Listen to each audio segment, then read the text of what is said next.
Hi there guys, and welcome to another episode of the Cover Zero Show with me, your host, Simon Conboy. Today's episode is a game review of last night's game between the Chicago Bears and the Packers, the longest running rivalry in the NFL at Lambeau Field. A game that was delayed by a weather warning, which was surprised to see that in Green Bay. You usually expect if there was a weather issue it to be snow, and the NFL does not mind snow. The Packers came out with an easy win in this game, 35-14. But whilst they were in control of this entire game, that's a bit misleading. As always, I'm going to go through this game without really focusing on statistics, what I saw with my own two eyes, how both teams performed, how I feel things look going ahead into the future for both of these teams. So yeah, that final score, what I meant by misleading is you'd think the Packers absolutely dominated this game, and they did. They never really had to do too much because it's kind of like the game against the Buccaneers a couple of weeks ago for the Bears, where they just doomed themselves with errors. The turnovers from Mike Glennon absolutely killed them in this game. The Packers had a lot of injuries still, but they were able to. Aaron Rodgers didn't have to do very much in this game. They lost a small bevy of running backs. They were put in such good positions by the Bears. And it started early on the very first offensive snap for the Bears, a strip sack by Clay Matthews, rolling back the years a little bit on that one. From that point on, down 14-0, it was always going to be difficult for them. The Packers, offensively, they looked rock solid on that opening drive. I thought Rodgers was moving around well. There was pressure throughout this game. Leonard Floyd had had a great game. Generated a ton of pressure in this one. Backup tackles, bit overmatched there. And I thought the Bears front seven generally did a really good job of generating heat. Akeem Hicks had another solid game. He started out this season really, really well. But the Packers started the game having some success running the ball. The interior was getting some movement, had some good inside running by Ty Montgomery, but then he got injured, and they were able to generate some good passing off of that running, able to open up Randall Cobb, Devontae Adams, who were both heavily targeted early in this game, and a very efficient drive got them down the field. Rodgers looked sharp, the run game was looking pretty good, and Bears looked on their heels. They were kept guessing throughout that drive, and it looked like it was going to be a long night. Then that happened. Easy touchdown on the second drive, down 14-0. Bears in a massive hole at that point, and they just do not have the weapons to get themselves out of that position. From there, Glennon's picks in this game were absolutely awful. They were really, really poor throws, and if you discount that, once again he looked accurate and efficient. When the problem you've got with Glennon, and this is why I think the Trubisky train is going to start gaining more and more momentum with each week, is his limited mobility is just such an issue when you've got the pass protection that the Bears currently have. It's not the worst in the league by any stretch, but the edge rushers are having a lot of success going up against these tackles. They're an underwhelming pair, with Charles Leno and Bobby Massey. Probably not as bad as I expected heading into the year, but they're not doing a great job. And Glennon is just a sitting duck, and when he can't set his feet, passes float, and they can tend to be inaccurate. When he can set his feet and step up into throws, especially in the short and intermediate game, he's an incredibly accurate passer. But that isn't, it's not going to often enough be the case, especially as teams seem to have figured that out and are being quite aggressive both against the wide receivers, because they're not a scary bunch by any means. So you can play bump and run, disrupt the timing of that quick passing game and the intermediate stuff. and you can get heat on Glennon, and that's going to lead to a lot of big plays for the defence. It leaves the Bears looking pretty toothless, and that's what we saw in this game. We saw a lot of run blitzing once again. Jordan Howard and Tariq Cohen, they're put in a bad spot, being down 14-0 before they even get a touch of the ball. But the run defence for the Packers was very, very effective on the night. Controlled the line of scrimmage. Kenny Clark had a pretty decent game. I thought the inside linebackers, Jake Ryan and Blake Martinez, both played pretty well.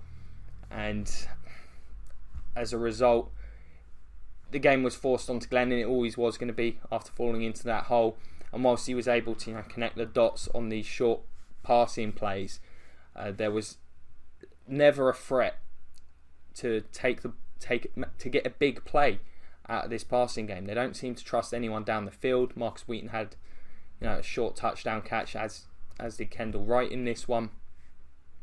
But there's just a real lack of explosiveness in this passing attack at the moment. Now, I'm not sure if that's going to change enormously by putting Mitchell Trubisky in, but he gives them more of a shot simply for his ability to extend plays. You'd have to think, I quite like Glennon. I was hoping to see him succeed, but this is not the right situation for him at this time. These receivers are very limited. The Packers secondary is not great. It's got a lot of injuries, but they were made to look good. Although I do think this safety pairing of Clinton Dix and Justin Evans is looking like it's going to be a good one and a big improvement for the Green Bay Packers over what they've had in recent years. But the corners they weren't really tested. All we're seeing out of this Bears passing game is short and intermediate stuff over the middle of the field. I think it's too easy to defend. Drives they're eating clock, and I know that's what John Fox wants to do. But in a game where they fall behind, that's not an efficient way to make a comeback. The run game, as I say, stifled throughout this one, and they just do not look like a real threat. Tariq Cohen, he had a tough night. I thought Jordan Howard's looking good running the ball, but the Packers' game plan in the end was very, very effective defensively. They never really had to move away from it, and in the second half, much like the Buccaneers before them, they were able to just sit there and play prevent against this Bears team, and the Bears just do not have the guys to threaten them in that situation. It's really disappointing. Offensively, we didn't see too much from the Packers in this one. They never really had to. The turnovers as well all happened in pretty poor field position, giving the Packers short fields. As a result, Aaron Rodgers didn't have to do much. Really, most of his yardage ended up coming on the one deep pass to Jordy Nelson. They kept everything short to try and nullify this pass rush, which was pretty ferocious in this game. They were able to generate good heat. The difference was clear in this one, seeing the mobility of Rodgers, the ability to extend plays, make plays down the field, throw off a platform. That's where most of the Packers' passing success came from, and Glennon is just not capable of doing those things effectively. The other running backs didn't get to see too much of them. Jamal Williams got injured almost immediately. So then was it Alex something Collins? Not Alex Collins. We got to see the third running back for the Packers. They ran the ball okay in this game. I still think they've got some issues with their run game, but it is at the minute it's just enough to keep them balanced. Teams are going to be focused on this passing game. I think once they get everyone healthy, and if Ty Montgomery can stay healthy, they're going to be very dangerous. Montgomery is looking better and better every time I see him play at the running back position. I think the threat of him out of the backfield is a converted wide receiver. It is legitimate. Martellus Bennett has been a great addition. I thought he had a good day. He helped out with his blocking, made a few grabs down the field, and he just gives his team another weapon. When everyone's healthy, and I'd be remiss if I didn't mention the monstrous hit on Devontae Adams by Danny Trevathan. I'm inclined to agree with Trevathan. He says it wasn't a dirty hit. I don't think it was. I think Adams was being basically forced down, and Trevathan is looking for a kill shot, but I'm not sure he's intending to go into the head in the manner that he does. I think that's just a function, unfortunately, of Adams being taken down at the time. Apparently, the injury is probably going to be a concussion, maybe a neck injury, but it doesn't sound like it's an absolute disaster, as it looked like it could have been initially. I mean, that was one of those instantly become concerned for the guy's career. But yeah, this is just a tough game to analyse because it kind of ended up being so simple. I thought both teams did a lot of the same things for different reasons. In the Packers' case, they were looking to have longer drives, kill the clock because they were up so early. They really didn't have to bust out anything particularly fancy in terms of the playbook to get the win in this one. Defensively, their game plan worked a treat throughout this game. And the Bears defensively, I liked what they did, but they were just put in holes by this offense, and as a result, they ended up losing this game convincingly, and that's a real shame because I was looking forward to the Packers offense going up against the Bears defense because I really do like this front seven. They did a lot of the things I thought they'd be able to do well. I don't think their corners struggled too badly, other than that last touchdown to Jordy Nelson. How Jordy Nelson gets that wide open and full stop, I have no idea. He just snuck out on like a little post route from the slot, I'm pretty sure it was, and just absolutely nobody went with him. So that's one of the easiest touchdown throws both Jordan Nelson and Aaron Rodgers are ever going to have. But the short passing game was just very, very productive for the Packers. Tough to cover these guys, but they're all quick, effective receivers in that sort of situation, Adams and Cobb. None of them having to go off. Rodgers didn't have to throw the ball very much. The run game sort of plugged along. They did a good job maintaining drives. And yeah, they just need to get healthy on the offensive side. Too many injuries. I'm not sure. The offensive line at the minute is just too banged up, I think, for them to compete against some of the better teams in the NFL. If they have to play the Vikings right now, I'd be very, very concerned for the Packers.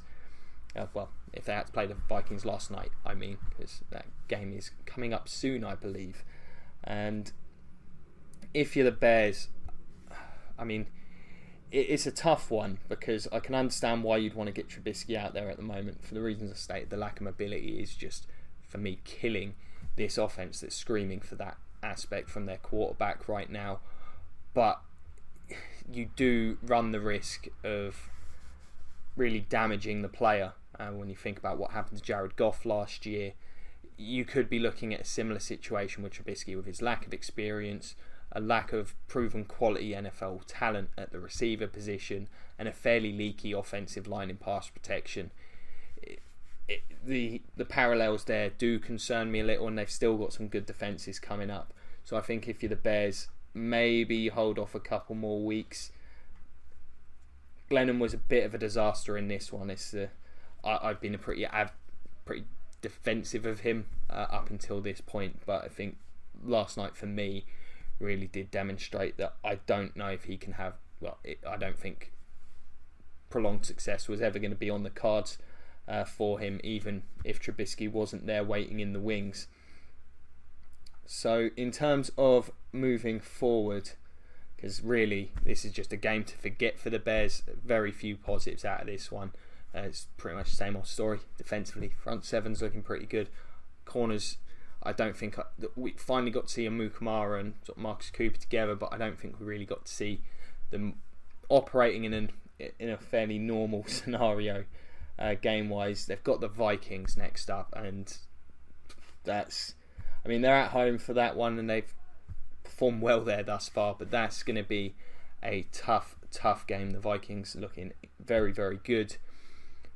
I don't think I want Trubisky playing behind that offensive line against the Vikings in his first NFL start. So I think we'll see Glennon again. I think that's going to be a tough one for them. I mean, they've got the Ravens after that, similar situation, and then the Panthers. They're all experienced, talented defensive teams. I mean, after that, they've got the Saints. That, for me, would be the game I would have circled if I was a Bears fan as the potential introduction of Mitchell Trubisky, and then he can try and get revenge on the Packers the following week. But going forward, I think these next 3 weeks are just going to be very difficult for them. And at the end of the day, this is going to be one of those seasons where we'll be talking about how Trubisky looked at the end of it, and that will kind of shape things, because this team is currently just not built to succeed with the offensive situation what it is. As for the Packers, they've got to be happy with how this season's began. They've not been enormously impressive, but they've been scraping out tough wins. Defensively, they've looked better than they did last season, and Aaron Rodgers looked like he was starting to find a bit of a rhythm last night. He'll be much better once the team gets healthy. That's got to be the priority. Big matchup next week against the Cowboys in Dallas. That one's going to be a lot of fun. I think that could certainly be a huge game. I mean, that and the Vikings. I think these next 2 weeks are going to be very telling. I'm still not sure what to make of this Cowboys unit, but I'm pretty convinced by the Vikings at this point. Now, if they can get the quarterback situation sorted, I think they're probably one of the NFC's better teams at this stage. I think they're going to be 2 huge games for this team. If they can come out of them with 2 wins, they'll be feeling really good about themselves. Even if they just split, might not be the end of the world. But very positive. As this team gets healthier, they'll get better.